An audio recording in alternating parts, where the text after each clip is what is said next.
I always believed routine was a sign of stability, but I never realized how quietly it could turn into distance. Days blended together like blurred pages, coffee mugs waiting on the table, dinner reheated more times than served fresh. My husband and I spoke, but not like we used to. Words became updates, reminders, responsibilities. Not feelings. Not warmth.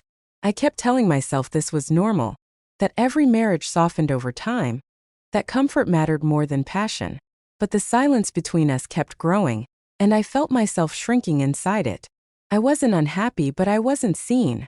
I wasn't touched with tenderness, asked how I felt, or looked at like I mattered beyond the next grocery list. Then he appeared in my life quietly, without announcement. Someone familiar, yet someone I had never noticed the way I began to now. A friend of my husband's, warm in his gestures, unhurried in his tone, curious about things no one asked me anymore. He smiled like he meant it. He listened like my words had weight. The first time he asked how my day was, I answered longer than I should have. Something in me that had been asleep for years stretched awake. Confused but grateful, I told myself it was just conversation, harmless and polite. But I felt different after it ended, lighter, yet shaken, like I'd been reminded of a part of myself I thought was gone. The next time he visited, I noticed things I hadn't before. The way he said my name, how his eyes held mine a little too long, how his voice softened when speaking to me instead of anyone else. It wasn't dramatic, but it was undeniable. A slow current pulling me without force, only invitation that I felt guilty for enjoying it. That was the first sign this road was dangerous, but temptation rarely announces itself as danger. It arrives as warmth where you've been cold too long. I started waiting for opportunities to speak to him, to exchange small words that carried too much meaning. I laughed more in those few minutes than I had in months. He remembered things I said, repeated them back to me, asked follow-up questions like my thoughts mattered. No one had done that for me in so long that I almost forgot how it felt. One afternoon, while handing me something, his fingers brushed mine. A brief touch. Accidental, innocent, yet electricity shot through me so fast I froze. He didn't pull away immediately, and neither did I. His eyes searched mine for a second that felt like an eternity wrapped in a breath. I should have stepped back. I should have created distance. But instead, I let the moment stay, just long enough to know I didn't want it to end. When my husband later asked why I seemed quiet, I simply said I was tired. I didn't tell him the truth, that for the first time in a long time, someone made me feel visible again. And I was afraid of how much I wanted that feeling back. I should have walked away after that moment, but instead I waited for more. It started with short messages that felt harmless. A good morning sent without intention. A late-night reply that should have remained unsaid. I told myself they were just words, that I was only craving attention, not betrayal. But attention is a dangerous currency. Once you taste it again, silence becomes unbearable. I caught myself checking my phone more often, hoping his name would appear. And when it didn't, disappointment settled like a weight on my chest. When it did, the happiness I felt was far greater than it should have been. We began talking about things I never shared with anyone anymore. Dreams I abandoned, fears I hid, the loneliness I carried quietly behind a functioning marriage. He listened without judgment. He spoke gently, almost carefully, as if he knew exactly where my heart was fragile and touched only the softest parts. I started telling him things I once wished my husband would ask. I waited for his approval, his reassurance, his attention like it was oxygen. It scared me how much I needed it. One evening, he stopped by unexpectedly. My husband was away for work like always. The house felt too big, too quiet, too filled with questions I never answered aloud.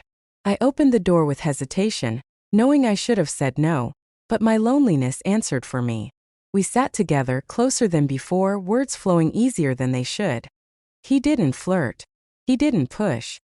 He just existed beside me in a way that felt comforting and wrong at the same time, that I told him I felt unseen in my own home.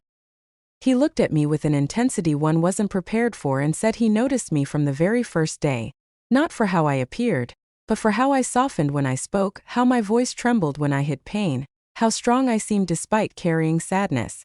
No one had articulated me like that before. I felt exposed yet understood, guilty yet craving more. He reached out, slowly, as if giving me time to refuse. His hand rested over mine, warm and steady.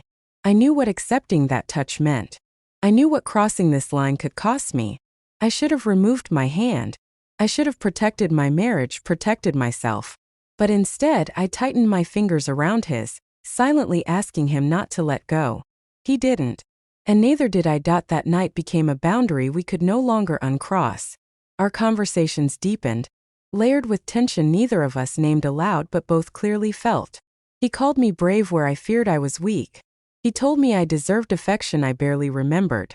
Every word he shared wrapped around my heart like a promise I didn't know how to resist. I told him I didn't want this feeling to stop. I begged myself to pull away, but I begged him silently to stay.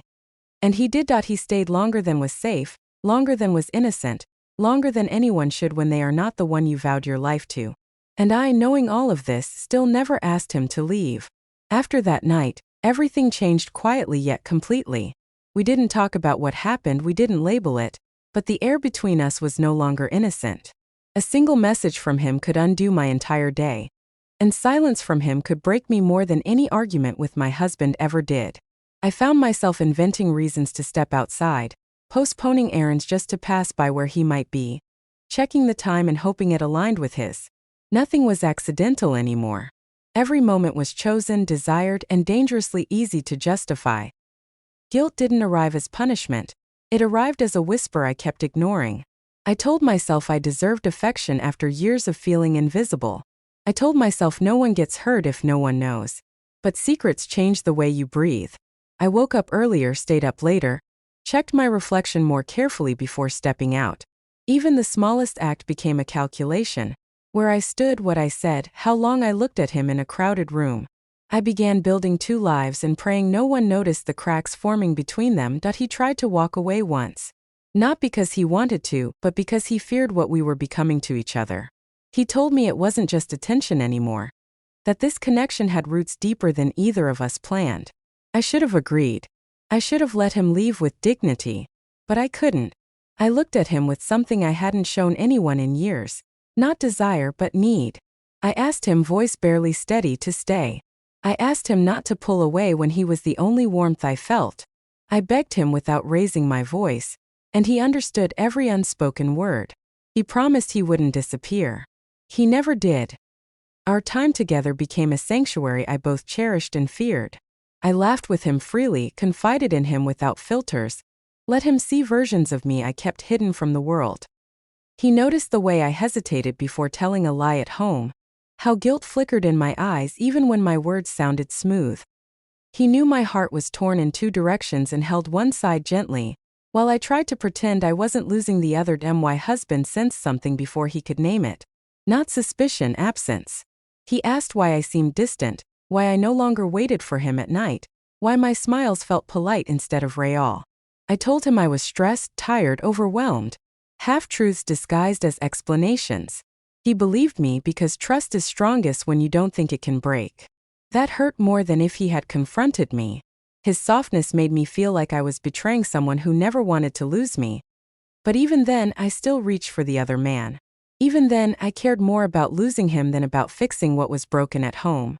I told myself I could end this when I was ready, that I could untangle my heart before consequences arrived. But love, once fed, rarely starves willingly. The more I tried to pull away, the more I found myself returning. He became my escape, my comfort, my danger. I knew I was walking a path that couldn't stay hidden forever, yet I kept walking anyway, because somewhere along the way my conscience weakened, and my heart chose him even when it shouldn't have. The end didn't arrive with chaos. It arrived with quiet clarity, the kind that settles when a lie becomes too heavy to carry. I woke one morning and felt the weight of two worlds pressing against my ribs, two loyalties strangling each other, and one heart tearing in the middle. I looked at my husband pouring tea in silence, unaware of the fracture he lived beside, and I realized I had crossed a line I could never uncross. The man who once felt like home now felt like a borrowed space I didn't fully belong to anymore. I didn't know whether to stay or leave, love or retreat, confess or bury the truth forever. The other man was waiting for me emotionally, always patient, always gentle. He told me he didn't want to hurt anyone. But he couldn't pretend that what we shared was temporary.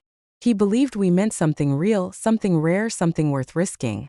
I wanted to believe that too. His confidence made the forbidden feel justified. His devotion made my guilt tremble instead of stop me. I told him I was scared, that I didn't know how to move forward without destroying lives.